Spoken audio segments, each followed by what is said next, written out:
نهاري قرآن، املأ قلبي قرآن، واسق حياتي قرآن. Assalamu alaikum wa rahmatullahi wa barakatuh. You're welcome once again to another edition of NASFAT Half Hour, a program sponsored by the Nasrullah Fati Society. This program is put in place to enlighten our members about various issues. My name is Lasisi Abdullahi Abiola. Today, we will be talking about youth involvement in politics. I have here in the studio two key stakeholders of the youth wing and key personalities.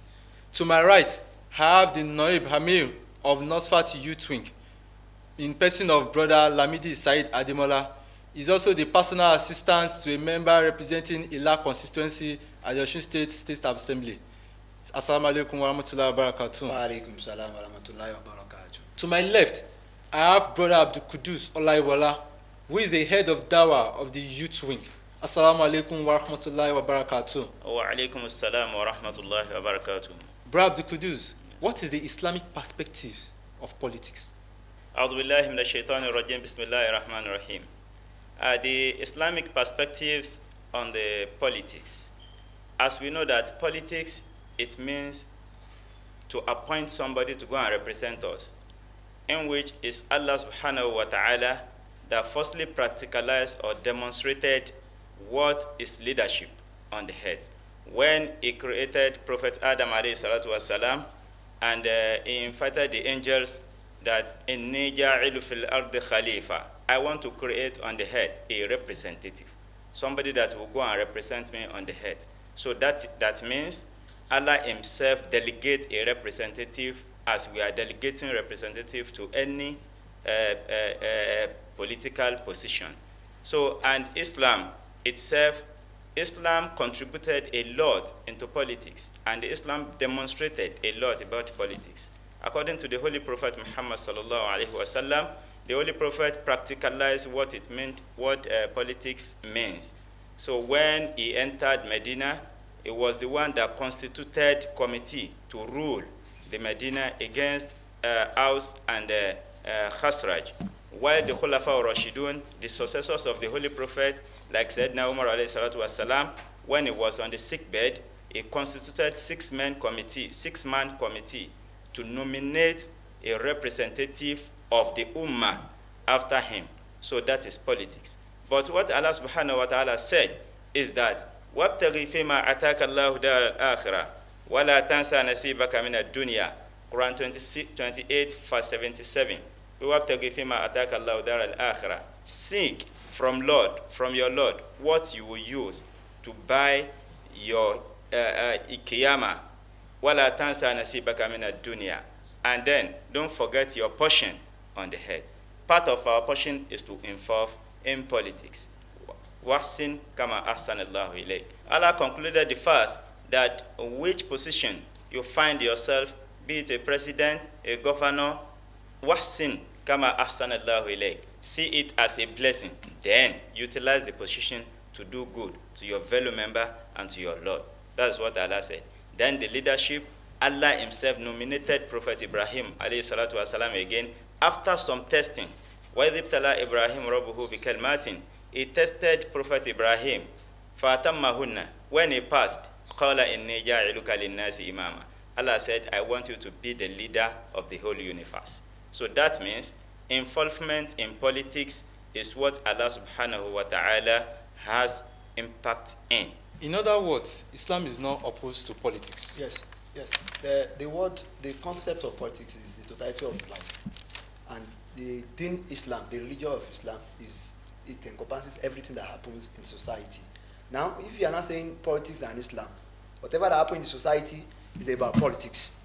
And there's nothing you can do in the society. Law is the regulator of the society. The government is the regulator of the society. All this, the law, the government, those that make the law, they are products of politics. And by that, there's a standing rule for Muslims in the Quran. That whatever you do in the society, you are being created as best of mankind in the nation to enjoin people to do wrong and to do good, and to refrain them from doing, correct them from doing wrong. from doing wrong. So if you are doing that, what you are doing is also politics. And you cannot do that. You cannot make law in society, because the law is what regulates society. You cannot make law in society without being involved in politics. And Islam controls everything that happens in society. What do you think is the distinction between political participation and leadership? Both are fused. Because you cannot become a leader in a democratic society that we are without being a member of a political party. So the bedrock of a democratic society is political parties. And if you are not a member of political party, if you are not in politics, you cannot be a member of political party. You can only be a member of political parties when you are in politics. And it is the party that form government. It is the government that directs the leadership of the society. So they are fused. There is no distinction. You cannot separate leadership in the society from politics. In fact, both of them work hand in hand. Brother Abdul Kudus, yes. In our society today, there is this perception that politics, it's a dirty game. It's for those that are ready to really dip their hands into trouble. What do you think about this? The reason why people are thinking that politics is a dirty game, it's a game of thuggery and it's a bloody game, is what we introduced into politics in Nigeria.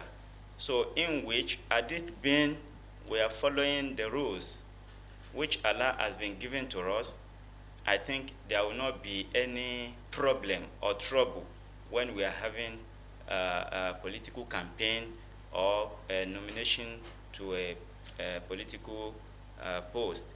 Because Allah subhanahu wa ta'ala said, وَمَنْ لَمْ يَحْكُمْ بِمَا أَنزَلَ اللَّهِ فَأُولَٰئِكَ هُمُ الظَّالِمُونَ. Make sure, you mankind, make sure you are following the rules, because the rules of Allah is introducing peace. The rules of Allah is introducing peace. And during the time of Sahaba, whenever they want to nominate into the political, into the post, so they will reason along with each other. So anybody that Allah choose among them, so they will all succumb to the fellow. So that is what we are supposed to follow in Nigeria. But in our politics of today in Nigeria, people believe that if you are not thug and you don't have a hired thugs, so you can be a leader in Nigeria.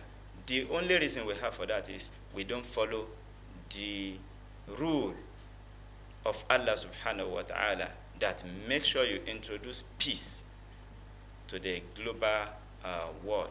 So whenever we are following this, the word of Quran, so I don't think we will have problem in politics. Brother Said, talking about youth participation in politics, is it not the youth that are being used as instrument to foment trouble in our society? That is in level of thinking. That's where you believe youth are the instrument used. Let me come from that issue of being dirty, politics being dirty. Whatever you do is a product of the society. Whatever we do is a product of the family. The family is what made up the society. So if the society fails, then politics will fail. So that's why if you are saying youth are the instrument in the hand of the politicians, not even the youth. Aggressive youth is a product of an aggressive society. A volatile youth is a product of a volatile society. So everybody, the whole of us in society, both the leaders and those that we tag as youth, they are involved. It's not about them being used as an instrument of thuggery or instrument of violence alone.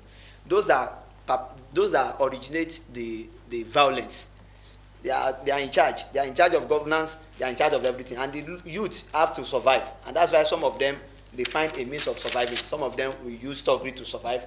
Some of them will use other aspects. We have youth that are working as ICT staff for politicians. We have politicians that have youth as graphic designers. We have politicians that use youth as SMS experts.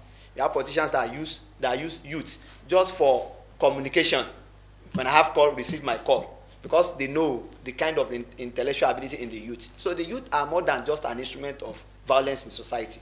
We are equipped. It's just because of the nature of the society we are, where at the time where we are young children in primary school, we have this popular song, parents, listen to your children, they are the leaders of tomorrow, try to pay our school fee, and something like that. Till today, as a child in primary school, you said we were the leaders of tomorrow. Today, you still want me to believe that I'm a leader of tomorrow. We want the youth to believe that they are leaders of tomorrow. Already, we are being demoralized. That word alone, that we are the leaders of tomorrow. So if I'm the leaders of tomorrow, let me quickly spoil it today. Maybe my own time will come. And that's why those that are going to violence, that's why they are going into that violence. That's why they are used in that way. But we have, like the vice president of the country, I was in a program where the vice president of the country was speaking sometimes ago. I said he has nothing less than 60 youths in the office, in the presidency, working for them. We have infometric experts working for the presidency. They cannot use 70 years of those that were not exposed to computer while they were in school, in their university days. Those that are not exposed to website, internet, they cannot use them for infometric experts in the office of the vice president. So what we do today in Nigeria, the youth are involved. Not about the violence alone. Everybody talk of violence. The family is the bedrock of whatever violence we have in the society. It's not the youth alone. The father, the mother, the grandfather, the whole of us, we are involved. If there is violence in society, it's not by the youth alone. It's everybody. Yes, like you said, the youth are the instrument for fomenting trouble in society. Instrument for violence. That is I would say that is in the past. Today, youth are coming up in a different way. We are coming up in a unique way. We are coming to take charge. We are coming to take responsibility for our future, because we know what we are doing now. Whatever you do now is what will happen to our future. So, and we are coming to protect our future. In the past, you may say they have been using them for violence, but presently, we have experts, we have youth that are taking charge of this. Even most of those in position of authority today, they still use youth as instrument of development. They use youth as instrument of sustaining whatever development that have been created in society. So there is a kind of paradigm shift. There's a kind of renewal of our awareness of our involvement in politics. We are no more in those days of involving in aspect of thuggery.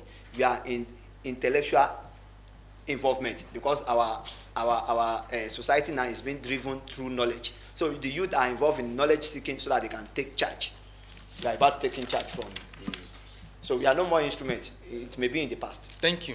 Yes. Brother Kudus, in Brother Said's submission, he said the youth are ready to take charge. What are the justification for this?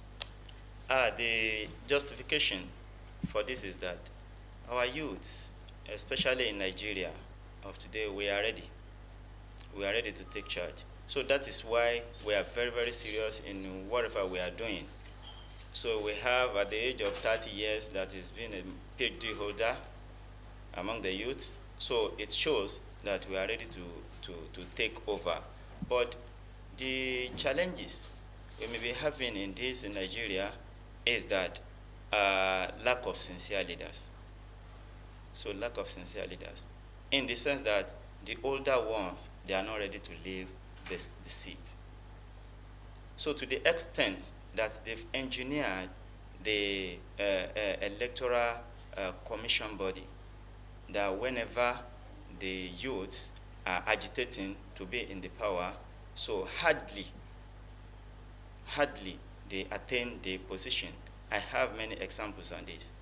Unlike there are some states in Nigeria of today that we have many youths that are agitating to be the governor, even just of recent. So, but nevertheless, people are claiming, the older ones, they are claiming that you, these young guys, you are very small. Just go and sit. Just go and sit. Just go and wait till your time.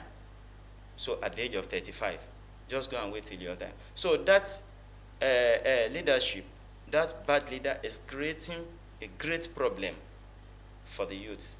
That's number one. Number two is that we have a lack of unity. Lack of unity.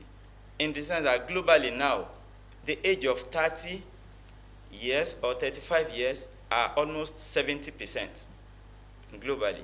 But if the youths are joining hands together to support each other, so towards the achieving our aims, and I think everybody will know in the nation that youth are agitating to the leadership. Brother Said, now that you said the youth are ready to take charge, what are the justifications? And that is simple. That is simple. We will all agree. The whole of us will agree that the society we are presently is in the hand of the old generations. And those in the old generation, they are in charge, they have failed us. And since they have failed us, that is enough justification that if you are old and your old age, you started from the younger age to the old age, and you failed the society. So that is enough justification for them to leave. The youths are agile. The youths are intellectually capable to take over. In fact, we are doing a lot of things in society today that they cannot do on their own. Even mobilization for election, they cannot do. So if the youth are mobilizing for election, the youth are mobilizing for votes, the youth are mobilizing, even the youth, the NYC, thank God, Professor Jega introduced the NYC to conduct elections at the various unit level. So if we are doing that, what is now saying that if we are conducting elections successfully, elections that have been conducted by some people in the past, if we are not doing it successfully now, who is not telling us that we are not ready to take charge? We are ready. We are intellectually ready. In fact, we are, in terms of everything, we are ready to take charge because those in authority have failed us, and we have to. There's need for us to correct what they are doing to us. Now we are at the receiving end of their failure. You go to school, after NYC, no job. Even NYC, you face a lot of stress. None of us is entitled to free education that they are entitled to. Most of them attended. Most of them used scholarship to attend. To acquire education. This time, we don't have access to that, and we want to create that, and we know how to create that. Those of us that are using internet are very vast. Intellectually, we are sound. In fact, the age, scientifically, those that are old, their age will be depreciating. We are still in the fresh level of our intellectual capability. So we are ready to take over. In addition to what Brother Said have said, so we youth, we are ready. We are seriously ready. That is why we don't sleep at night, reading, do every research. So if we look at, for example now, if we look at the president of France, is at the age of 37 or 39. So, and he became the president. He ruled successfully. So what of Nigeria? So we know what we are doing. So if they can give us opportunity of being there, so they will see the changes in Nigeria. So we are ready. Brother Said, you are aware these political positions are not free of charge. They are not freely given to the youth. How are the youth going about taking this political position? Yes, thank you. Of course, nobody will come to your house and say, you come and become the president, come and become the governor. And that's why we have a lot of youth organizations floating political parties these days, because political party, it is through the party that you form the government. So we are already coming up. We are taking over from the level of the political party. It's not about being in political position. No, we are trying to drive youth away from political apathy. Don't say I don't want to join them. Don't say the game is dirty because somebody killed. We have pastors, we have affairs, we have this, that. We have people that killed as in other sectors aside from politics. We are not saying, okay, we want to move away from the level of youth apathy, getting them involved from the level of political parties. And that's why if you see across the state in the country, you see a lot of posters, you see a lot of people that are saying they want to contest for governor that are youths. Because we are starting from the source. And what is the source? What is the source of political position, allocation of position in society? The source is political parties. And we are taking over from the level of a political party. Myself, I'm a member of a political party. I can be a member of another political party tomorrow. What drives me is my principle and my interest. So if I'm interested in something, I can become anything in the future. So what I'm saying is that we are moving youth away from political apathy to full political involvement right from the level of political parties. We have had several cases of youth that have held one or two political positions. Yes. What is your view? Are you really impressed by their performance? Thank you very much. Though we come from different families and we have individual differences. The reason why I say is those that have handled the post among the youth, so they may fail and some may pass. But during that time, it's just few people among the youth, very, very few. And those that have the opportunity are sons or are children of the older political leaders. So hardly you see somebody that comes from Lazarus family or from nowhere among the youth that will say, I want to contest, and people will listen to him. But now we have a platform in Nigeria. We have different we have different associations that have liberated into political aspects. So in which the only thing we are ready now is to renew or to transform the affairs of this country. So because we've seen a lot of lapses in what have gone. So that's what we are trying to correct. There are some that have gone already anyway, but we are promising, and we know that if we are having the opportunity, we are going to transform the country. We are going to refine what is happening in Nigeria. In addition to that, if you are saying, if we want to say some youth have failed, in what proportion? The proportion, I mean, you cannot take on 2 out of 100 to make generalization. The youth are capable. The youth are able. We are intellectually capable. We are ready. It's not about saying 3 people have failed in the past. No, we have hundreds of old age that have failed. Are we not saying because those 2 youth have failed? They have been doing well. It's just because the old order, they fall into the trap of the old order. So if you can, they did well. That's why they rise to the position they are. But they fell into the hand of the old orders, and that's why we can say a little bit they have a record of failure. But this time around, there's no way you can have any youth in a position that will fail, because we have understand that we are sovereign from the hands of the old system. So there is need for paradigm shift. We want to change the whole thing and transform the society. What are the new values the youth are bringing into politics? What do they want to do differently? Are they bringing in the old vices of corruption and sort? What are the new values they want to bring in? Thank you very much. To transform the nation. So in the sense that we have seen what have gone, and that is what we want to correct. So number 1 is that if youth is allowed to be in politics or to be involved as a leader, so we want to bring not only political, but we want to bring the aspect of life into civic management.